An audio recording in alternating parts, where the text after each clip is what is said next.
तो ਅਸੀਂ ਬੇਟਾ ਪਿਛਲੀ ਵੀਡੀਓ ਵਿੱਚ ਆਰਡਰ ਆਫ ਰਿਐਕਸ਼ਨ ਤੱਕ ਕਰਾ ਸੀ zero order first order second order and fractional order and zero order reactions next साडा जो टॉपिक रहेगा unit of rate constant lesson कर रहे हैं जी ਅਸੀਂ केमिकल काइनेटिक्स तो केमिकल काइनेटिक्स के अंदर unit of rate constant is very important topic और तो रेट वाला कोई ना कोई एक नंबर का अपन न्यूमेरिकल जरूर आ जाता हर बार तो देखते हैं जी रेट कांस्टेंट के लिए जीरो ऑर्डर रिएक्शन के लिए अगर रेट लिखना हो rate law equation for zero order reaction अगर रेट का वीडियो आपने देख लिया तो rate will be equal to के concentration of reactant raise to power zero क्योंकि जीरो ऑर्डर रिएक्शन है।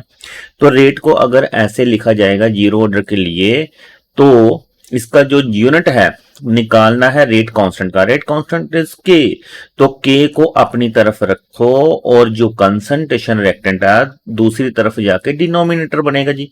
तो डिनोमिनेटर और जो न्यूमेटर है इन दोनों की अभी यूनिट लिख लो बिकॉज जो रेट है उसका रेट का अभी यूनिट ड्राइव किया था तो वो आया था मोल पर लीटर पर सेकंड। ओके, लेकिन जो कंसंट्रेशन जीरो है, जीरो कंसंट्रेशन पर किसी रिएक्टेंट का जो यूनिट आएगा वो 1 आएगा। ओके, सो जो रेट कांस्टेंट वो रह जाएगा मोल पर लीटर पर सेकेंड। अभी फर्स्ट ऑर्डर के लिए देखो तो रेट लॉ बोल रहे हैं कि रेट इज इक्वल टू के concentration of reactant A. Okay, तो के को फाइंड करना है यूनिट, तो के को अपनी तरफ रखो और कंसंट्रेशन को डिनोमिनेटर बनाओ रेट की तरफ जाके। ओके, तो रेट को तो मोल पर लीटर पर सेकंड में लिखेंगे लेकिन ए को लिखेंगे ए जो कंसंट्रेशन है रिएक्टेंट का वो मोलैरिटी है, मोलैरिटी इज मोल पर लीटर। ओके, मोल पर लीटर जो कट जाएगा तो हमारे पास रह जाएगा आंसर सेकंड इनवर्स, सेकंड -1। तो मतलब फर्स्ट ऑर्डर का जो rate unit of rate constant है वो सेकंड इनवर्स है। जो जीरो ऑर्डर है उसका जो रहेगा यूनिट मोल पर लीटर पर सेकंड रहेगा। तो ऐसे करते हुए अगर हम सेकंड ऑर्डर में जाएं तो रेट को तो लिखेंगे ऐसे, रेट इक्वल टू के concentration raise to power 2। Okay, तो रेट कांस्टेंट के को अपनी तरफ रखो तो ऐसे आ जाएगा rate will be equal to this one. तो रेट को तो यूनिट कर रहे हैं हम मोल पर लीटर पर सेकंड लेकिन कंसंट्रेशन रेज टू पावर मतलब मोलैरिटी का स्केयर है तो मोल पर लीटर का स्केयर हो जाएगा। ओके, तो ये 2 जो है ना ये कट जाएगा और हमारे पास ये ऊपर जाके मोल -1 हो जाएगा क्योंकि मोल अभी नीचे 2 से मल्टीप्लाई होकर मोल स्केयर हो जाएगा। तो एक मोल से कट के नीचे मोल रह जाएगा जो कि ऊपर जाके मोल -1 हो जाएगा। ऐसे ही लीटर पॉजिटिव वैल्यू में आ जाएगा और सेकंड -1। ओके, तो अभी इसका कैलकुलेशन बार बार करके देखने की बजाय आप ऐसा करो कि एक कैप्सूल इन जनरल याद रखो। कभी भी रेट कांस्टेंट के का यूनिट ड्राइव करना है तो याद रखो मोल 1 - n, मोल का पावर 1 - n और लीटर n -1 और सेकंड -1। अभी क्या है जो n का वैल्यू है चाहे जीरो ऑर्डर है फर्स्ट ऑर्डर है सेकंड ऑर्डर है तो n का वैल्यू पुटअप कर दो, ठीक है ना। अभी जैसे 0 पुटअप करेंगे जीरो ऑर्डर के लिए तो 1 - 0 1 ही रहेगा और 0 -1 -1 ही रहेगा। तो मतलब जीरो ऑर्डर के लिए जो रिएक्शन रेट यही बन जाएंगे मोल लीटर -1 सेकंड -1। लेकिन अभी फर्स्ट ऑर्डर के लिए ड्राइव करेंगे इसमें से तो आ जाएगा मोल 1 -1 इज 0 तो मोल नहीं लिखेंगे। तो लीटर 1 -1 0 तो लीटर भी नहीं लिखेंगे। तो सेकंड इनवर्स ओनली सेकंड। तो फर्स्ट ऑर्डर के लिए रेट कांस्टेंट के यूनिट सेकंड -1। तो इसका मतलब हमें इसको याद करना पड़ेगा मोल 1 -n लीटर n-1 सी का सेकंड -1। इसमें से किसी भी ऑर्डर का यूनिट ड्राइव करना है तो आपने जस्ट क्या करना है कि n का वैल्यू पुटअप करना है जो ऑर्डर ऑफ रिएक्शन होगा। तो अभी मॉलिक्यूलैरिटी देख रहे हैं जी हम। मॉलिक्यूलैरिटी एक इंपॉर्टेंट टॉपिक है। क्या बात है मॉलिक्यूलैरिटी और ऑर्डर में बच्चे बहुत बार कंफ्यूज करते हैं। तो मॉलिक्यूलैरिटी का जो एक्यूरेट डेफिनेशन रहेगा molecularity of reaction can be defined as the number of molecular atom और आयन। मॉलिक्यूलैरिटी क्या है कि किसी रिएक्शन के अंदर कितने मॉलिक्यूल कितने एटम कितने आयन रिएक्शन के बाद केमिकल रिएक्शन के बाद प्रोडक्ट दे रहे हैं उसको बोल रहे हैं कि मॉलिक्यूलैरिटी है। तो मॉलिक्यूलैरिटी फॉर एग्जांपल रिएक्शन देख रहे हैं, तो ये वाली कोई रिएक्शन है, इसमें से जो कांस्टेंट मल्टीप्लाई हो रही है रिएक्टेंट के साथ उसको प्लस करना है, that will be molecularity of reactions. Okay, अभी रिएक्शन देखो, इफ मॉलिकुलरिटी का आंसर 1 आए तो वो यूनिमोलिकुलर है, 2 आए तो वो बाइमोलिकुलर है। Example for this one reaction के लिए यूनिमोलिकुलर, क्योंकि इसका मॉलिकुलर O3 का आगे कुछ नहीं लिखा तो 1 होएगा, ये यूनिमोलिकुलर है। तो इसके आगे तो 2 लिखा है तो ये भी ये बाइमोलिकुलर का 2 मॉलिक्यूलर रिएक्शन में काम कर रहे हैं तो बाइमोलिकुलर हो गए। Molecularity of reaction can also be defined as the number of molecule of reactant which appear in equation when the reaction is represented by correct stoichiometric equation। तो ऐसे भी कर सकते हैं हम मॉलिकुलरिटी को डिफाइन। ओके, देन आगे देखो तो elementary and complex reaction. Elementary reaction वो रिएक्शन है जो एक ही स्टेप में हो जाए, उसमें मॉलिकुलरिटी कुछ भी रह सकती है। एलिमेंट्री रिएक्शन में मॉलिकुलरिटी 1 भी हो सकती है, 2 भी। मॉलिकुलरिटी मीन टू से कुछ रिएक्शन ऐसी होती है कि वो केमिकली एक ही स्टेप में कंप्लीट हो जाएगी, रिएक्टेंट से प्रोडक्ट मिल जाएगा। ओके, जैसे कि अमोनियम नाइट्रेट नाइट्रोजन और वाटर दे देगा, ठीक है ना, फाइनल प्रोडक्ट दे देगा। तो एक ही स्टेप में होगी लेकिन इसकी मॉलिकुलरिटी 1 है। इस रिएक्शन में देखो तो हाइड्रोजन आयोडीन से मिलकर 2 हाइड्रोजन आयोडाइड बना रहा है, एक ही स्टेप में रिएक्शन तो कंप्लीट होगी। इसकी मॉलिकुलरिटी 2 है क्योंकि एक मॉलिक्यूल हाइड्रोजन का, एक मॉलिक्यूल आयोडीन का रिएक्शन के बाद हाइड्रोजन आयोडाइड बना रहा है।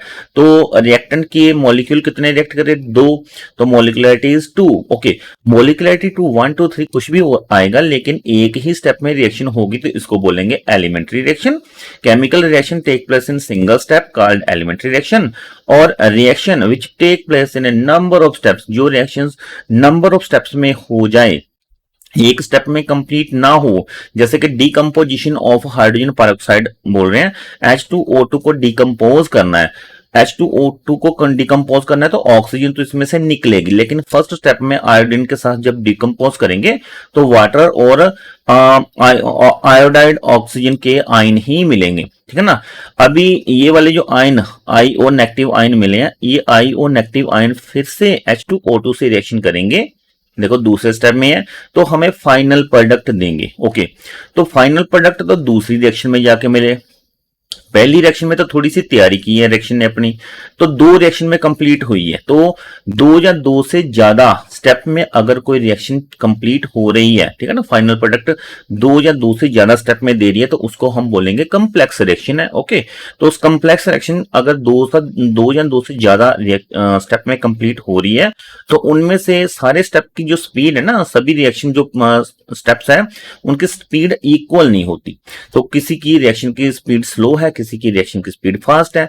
जिस रिएक्शन की स्पीड स्लो है उसको हम कहेंगे रेट डिटर्मिंग स्टेप, रेट डिटर्मिंग स्टेप, और इसको सिंपली RDS, ओके, इसको RDS भी बोल सकते हैं। ओके, तो RDS स्टेप समझने के लिए आपको ऐसा समझो कि मान लीजिए कि कोई रिले रेस होनी है, किसी ग्राउंड में 400 मीटर का ग्राउंड है, उसको 4 प्लेयर ने कवर करना है, मतलब 4 प्लेयर, मतलब एक टीम में 4 प्लेयर हैं।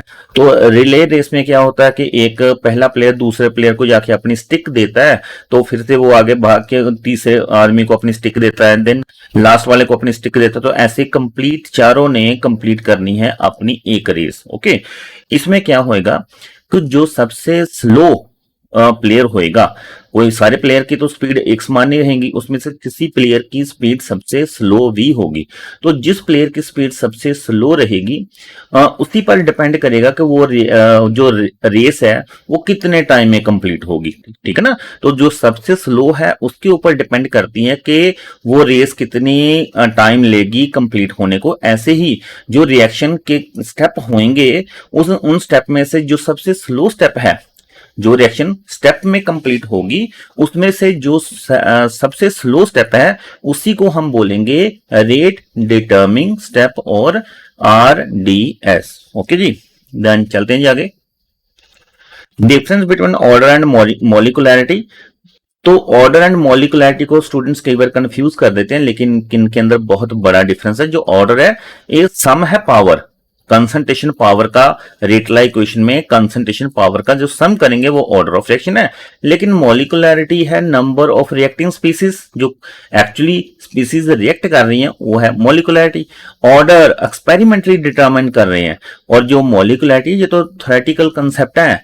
जो ऑर्डर है may be whole number, fraction और जीरो, मॉलिक्युलैरिटी हमेशा होल नंबर में आएगा, और order it gives some idea about the mechanism of a reaction, but molecularity it does not give some idea about the mechanism of reaction. Okay, तो theory का question तो बेटा नहीं आना, तो लेकिन फिर भी हमें समझने के लिए इस पॉइंट्स को हमें याद रखना पड़ेगा कि ऑर्डर एंड मॉलिक्युलैरिटी आपस में काफी डिफरेंस रखते हैं, ये एक समान नहीं है। ओके जी, यस।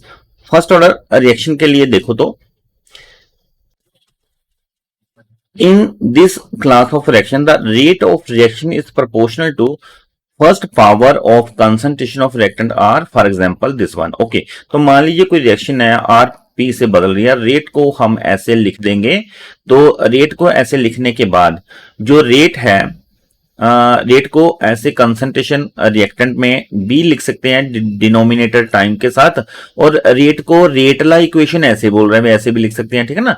तो दोनों तरफ से जब रेट लिख दिया गया, अगर हम ऐसा करें इसका डिनोमिनेटर इस साइड मल्टीप्लाई कर दें और इसका जो मल्टीप्लाई है दूसरी तरफ डिनोमिनेटर बना दें, तो रिएक्शन को ऐसे भी लिख सकते हैं रेट को, ठीक है ना। तो कुछ नहीं करा हमने, dt को दिस साइड ले जाए और r को दिस साइड ले गए, ऐसे बना दिया। अभी क्या है कि ऐसी को जो माइनस है, माइनस को दूसरी तरफ ले जाओ, तो एक ही माइनस हो, चाहे इस तरफ रखो चाहे इस तरफ रखो, कोई फर्क नहीं पड़ेगा।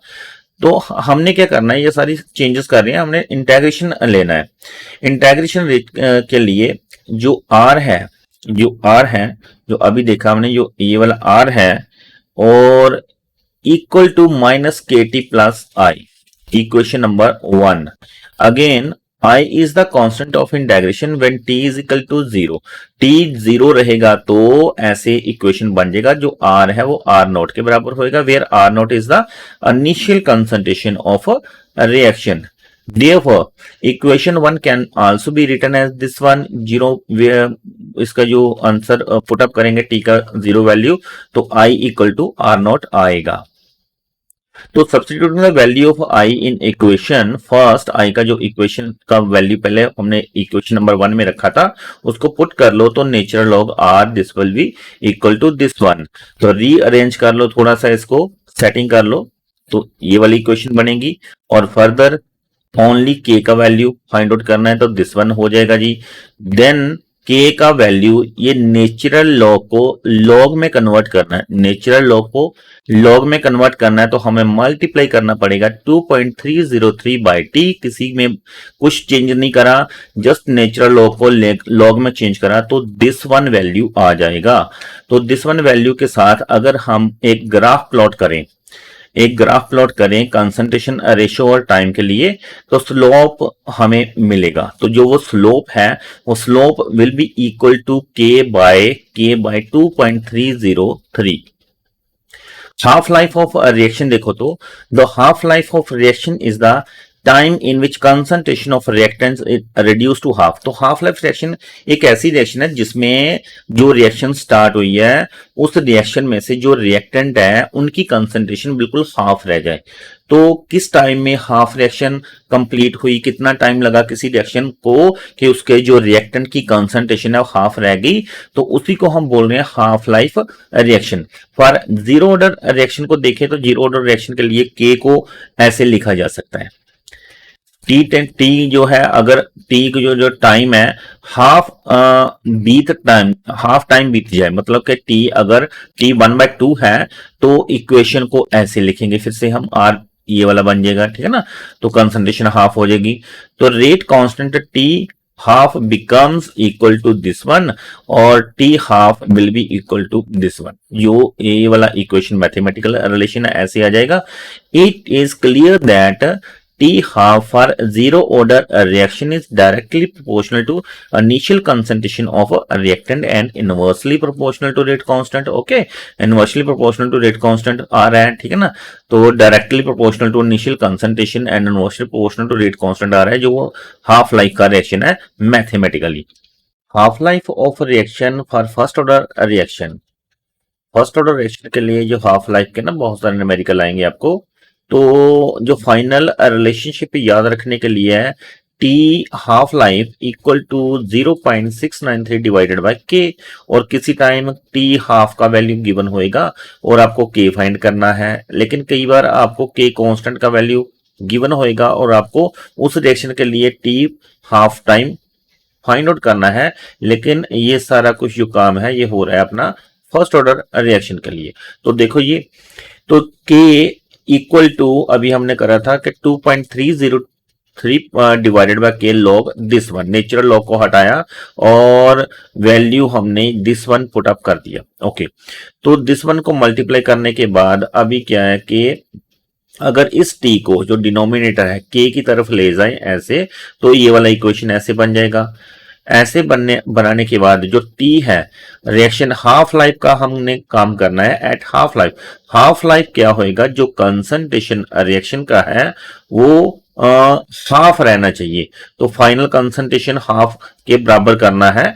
तो हाफ करने के लिए टी हाफ के लिए क्या होएगा कि जो इनिशियल कंसंट्रेशन है, इनिशियल कंसंट्रेशन उसको हमने हाफ में मल्टीप्लाई कर दिया। ओके, तो अभी क्या है, अभी हमारे पास जो final reaction R naught divided by R naught divided by 2, तो मतलब ये वाला इक्वेशन हमारे पास आ जाएगा because R naught will be equal to R naught divided by 2। तो आर जो है इसका जो हमने वैल्यू पुट करना है आर नॉट डिवाइडेड बाय 2, तो आर की जगह वैल्यू पुट करेंगे दिस वन। तो फाइनली इक्वेशन हमारे पास ये वाला आ जाएगा, ठीक है ना। आर नॉट अंडर कट जाएगा, जो 2 है मल्टीप्लाई जाके ऊपर हो जाएगा। तो लॉग ये वाला वैल्यू आने के बाद जो अगर इसको log 2 का लेके मल्टीप्लाई इक्वेशन को कर दे तो उसका आंसर आएगा 0.693 equal to k t half, जिसमें से t half will be equal to 0.693 by k. Okay, तो ये वाला रिलेशन ठीक है आप कर लो मैथमेटिकली, लेकिन फाइनली आपको इसको माइंड में रखना होगा कि t half for first order reaction t half life equal to 0.693 divided by k. Pseudo first order reaction which appear to be of higher order but actually follow lower order kinetics। जो reaction हमें दिखाई तो दे रही है भी हाँ किसी higher order का होगा, लेकिन एक्चुअल में वो लोअर ऑर्डर का रिएक्शन है, उसको हम सूडो फर्स्ट ऑर्डर रिएक्शन बोले। सूडो का मतलब ही है जो कि फॉल्स, सूडो मीन फॉल्स, ठीक है ना, फॉल्स ऑर्डर रिएक्शन। तो नंबर 1 जैसे कि कुछ एग्जांपल देख रहे हैं, तो इसमें से acid catalysed hydrolysis of ethyl acetate, ये है ethyl acetate. Okay, ethyl acetate को वाटर से रिएक्शन करा तो हमारे पास इथेनोइक एसिड और इथेनॉल आ गया, ठीक है ना। तो ये वाले दोनों जो रिएक्टेंट है, दोनों जो रिएक्टेंट है इसमें ये जो वाटर है, वाटर, तो वाटर को काइनेटिक में रेट में इन्होंने देखो नहीं लिखा, तो जस्ट जो हमारा जो रेट है वो इसी पर डिपेंड है। रिएक्शन रेट जो है ना सारा वो इथाइल एसीटेट के ऊपर डिपेंड कर रहा है। तो concentration of ethyl acetate, okay, तो वाटर कम हो ज्यादा हो तो वो तो इथाइल एसीटेट को डिल्यूट करने के लिए काम करना है। तो rate will be equal to के कंसंट्रेशन ऑफ इथाइल एसीटेट। जो अभी दिखाई दे रहा है कि दो मॉलिक्यूल कोई रिएक्ट कर रहे हैं इथाइल एसीटेट एंड वाटर, तो मॉलिक्यूलरिटी इसकी हायर 2 आनी चाहिए, लेकिन क्या है कि एक्चुअली में इसका जो ऑर्डर है वो निकल के आ रहा है 1, क्योंकि रेट लॉ इक्वेशन में ओनली इथाइल एसीटेट को लिखना है, वाटर को नहीं लिखने का। तो आगे देखेंगे inversion of cane sugar. Cane sugar के भी रिएक्शन में जो वाटर को इंक्लूड नहीं करा तो इसमें से ग्लूकोज को ही लिखा है, तो इसका भी ऑर्डर मान लो तो 2 है, लेकिन रेट लॉ कह रहा है कि ओनली 1 है। तो ऐसी रिएक्शन जो अपीयर तो होती है कि उसका ऑर्डर हायर होगा, लेकिन रेट लॉ में एक्चुअली वो लोअर ऑर्डर रिएक्शन होती है, उसको हम बोल रहे हैं pseudo first order reaction. Temperature dependence of a rate of a reaction, कुछ reaction temperature dependent, rate of reaction increase with temperature. Okay, ये तो सही है बात कि जो रेट ऑफ रिएक्शन है इंक्रीज टेम्परेचर करेंगे तो रिएक्शन का रेट भी इंक्रीज होएगा, ठीक है ना। तो एवरी 10 डिग्री राइज, तो हर 10 डिग्री टेम्परेचर राइज करने पर हमने देखा कि जो रेट है ना वो डबल हो गया, ठीक है ना। तो ये बात मन में रखनी पड़ेगी आपको कि 10 डिग्री राइज इन टेम्परेचर जो रेट बिकम डबल, तो ratio between rate constant at two temperature differing by 10 degree celsius called temperature coefficient of the reaction. Arrhenius equation relation between K and T। तो Arrhenius का relation जो इसी को S के साथ भी लिख सकते हैं, जिसमें E A है एक्टिवेशन एनर्जी, T टेम्परेचर और gas constant and A Arrhenius parameter. Effect of catalyst on reaction rate, catalyst के क्या इफेक्ट है। जो कैटलिस्ट है ऐसा केमिकल है जो कि आप किसी भी रिएक्शन के अंदर यूज्ड अप तो नहीं होएगा, लेकिन किसी भी रिएक्शन को स्पीड अप करने के लिए काम करेगा। तो एक catalyst is substance which alter the rate of reaction without itself undergoing any permanent chemical change. जैसे कि फॉर एग्जांपल MnO2 कैटलिस्ट की तरह इसको यूज करते हैं। रिएक्शन में MnO2 है, तो रिएक्शन है पोटाशियम क्लोराइड है KClO3, तो KClO3 ने टूटना है KCl और O2 में, लेकिन इस काम को करने के लिए हेल्प करा है MnO2 ने। MnO2 ने जस्ट एज ए कैटलिस्ट काम करा, इसने अपना प्रोडक्ट कोई भी नहीं बनाया। तो फाइनल प्रोडक्ट में हमें कोई भी मैग्नीज का एटम दिखाई नहीं दे रहा, ऑक्सीजन के भी एटम वही एटॉमिसिटी वही है जो कि रिएक्टेंट की तरफ है 2 3 या 6 और 6 ऑक्सीजन, तो मतलब इसके ऑक्सीजन भी नहीं यूज हमें मिले फाइनल प्रोडक्ट में और मैग्नीज भी फाइनल प्रोडक्ट में नहीं मिला। तो ऐसा कोई केमिकल जो रिएक्शन में यूज्ड अप ना हो, अपने प्रोडक्ट ना बनाए, जस्ट रिएक्शन को स्पीड अप करने के लिए काम करे, उसी को बोल रहे हैं हम catalyst. Effect of catalyst explanation by integrated complex theory. तो कैटलिस्ट ने क्या करना है जी, according to this theory catalyst participate in chemical reaction by forming temporary bonds with a reactant forming an intermediate complex. This intermediate complex has a transitory existence and decompose to yield product and catalyst. तो intermediate complex बनाएगा catalyst, उसके बाद final product हमें आसानी से मिल जाएगा। जैसे कोई रिएक्शन है, तो रिएक्शन में देखो energy of reactant this one, अगर लाइन को आप देखो तो एक्टिवेशन एनर्जी इसकी विद एंजाइम ठीक है ना, कम होगी। अभी रेड लाइन को पहले देखते हैं, तो रेड लाइन को देखो एक्टिवेशन एनर्जी विदाउट एंजाइम। अभी हमने कोई भी कैटलिस्ट अगर यूज अप नहीं करा तो किसी रिएक्टेंट के को हमें बहुत ज्यादा एनर्जी देनी पड़ेगी, इतनी एनर्जी देनी पड़ेगी, ग्राफ देखो ऊपर तक उठ गया क्योंकि ऊपर की तरफ एनर्जी बढ़ रही है, ठीक है ना, नीचे की तरफ रिएक्शन का प्रोग्रेस है। तो इतनी एनर्जी देनी पड़ रही है विदाउट कैटलिस्ट और फिर जाके उसका प्रोडक्ट बन रहा है, ठीक है ना। अभी क्या है कि अभी जब भी हमने उसमें कैटलिस्ट डाल के रिएक्शन को करने की कोशिश कर रहे हैं तो रिएक्शन का जो एक्टिवेशन एनर्जी है देखो कितना लो हो गया। अभी उसको ज्यादा एनर्जी नहीं देनी पड़ेगी, तो रिएक्शन को हेल्प करा किसने, किसी एंजाइम ने, जहां ऐसे कह लो कि कैटलिस्ट ने हेल्प करा ताकि कम एनर्जी में ही वो रिएक्शन अपने फाइनल प्रोडक्ट दे दे।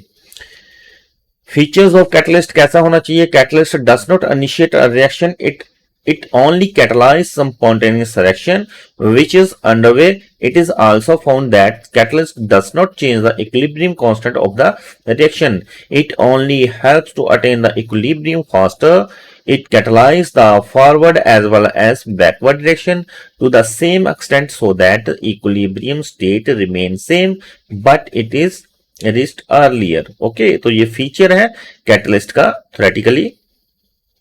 कोलिजन थ्योरी में देखो तो कोलिजन थ्योरी के जो पोस्टुलेट्स है वो बोल रहे हैं कि a reaction takes place when reactant molecule collide each other. Collision which actually brings about the chemical reactions are called affective collision। ऐसे collision दो एटम के अंदर जिसके साथ कोई प्रोडक्ट बनता है उनको हम affective collision बोल रहे हैं। The minimum energy which the colliding molecule must possess to make collision effective is called threshold energy। और प्रोडक्ट बनाने के लिए एटम के अंदर जितनी मिनिमम से मिनिमम कोई एनर्जी है उसको हम थ्रेशोल्ड एनर्जी बोल रहे हैं। तो threshold energy is equal to activation energy plus energy possessed by reactant molecule. तो the number of collision per second per volume of the reaction mixture is called collision frequency denoted by Z। और for reaction this one अगर देखो तो rate को हम ऐसे लिखेंगे जिसमें ZAB कोलिजन फ्रीक्वेंसी है और EART का जो रिलेशन है fractions of molecule with energy equal to और ग्रेटर देन EA। डायग्रामेटिकली देखो तो अफेक्टिव कोलिजन और इनअफेक्टिव कोलिजन। तो कोलिजन मॉलिक्यूल के अंदर कुछ एनर्जी है तो बिफोर कोलिजन ऐसा रहेगा, आफ्टर कोलिजन उसने प्रोडक्ट बनाना है फाइनल अपना, और कोलिजन के बाद आफ्टर कोलिजन अपना जो अफेक्टिव कोलिजन है और जो प्रोडक्ट बनाना चाह रहे हैं वैसे प्रोडक्ट उसने बना दिए। लेकिन अगर इन अफेक्टिव कोलिजन है, अफेक्टिव कोलिजन नहीं है, तो बिफोर कोलिजन तो ठीक है ऐसे मॉलिक्यूल रहेंगे, कोलिजन के बाद ऐसे दिखाई देंगे, लेकिन आफ्टर कोलिजन जो प्रोडक्ट उसने बनाने थे वो वाले प्रोडक्ट तो वो नहीं बना पाए। तो इसका मतलब है कि रिएक्टेंट जैसे थे वैसे ही रह गए और इस कोलिजन को हम बोलेंगे इनअफेक्टिव कोलिजन। ऐसा क्यों हुआ? क्योंकि रिएक्टेंट के अंदर जितनी थ्रेशोल्ड एनर्जी चाहिए थी वो इसके अंदर नहीं रही होगी और इसने कोई अफेक्टिव कोलिजन नहीं करी जिसमें से कोई फाइनल प्रोडक्ट बन पाए। ओके, तो कोलिजन थ्योरी को एक बार और देखो आप, फेवरेबल कोलिजन और इसको अनफेवरेबल कोलिजन बोल रहे हैं। फेवरेबल कोलिजन मतलब कि जैसे हम चाह रहे थे वैसे प्रोडक्ट बन रहे हैं, ठीक है ना। देखो इसमें नाइट्रोजन और ऑक्सीजन है लेकिन उसके बॉन्ड ऐसे बनने चाहिए, दो नाइट्रोजन मॉलिक्यूल के ऐसे बनने चाहिए, नाइट्रोजन सेंटर में ऑक्सीजन साइड में। लेकिन हमारे पास जो अनफेवरेबल कोलिजन है जिसने पूरा काम नहीं किया, उसने प्रोडक्ट तो बनाए लेकिन वो प्रोडक्ट फाइनल नहीं बनाए जो एक्चुअली में हमें चाहिए। तो जैसे प्रोडक्ट हमें चाहिए वैसी कोलिजन करवाने के लिए रिएक्टेंट के पास एक थ्रेशोल्ड एनर्जी होनी चाहिए और कोलिजन अफेक्टिव भी होनी चाहिए ताकि हमें जो डिजायर्ड प्रोडक्ट है वो मिले। ओके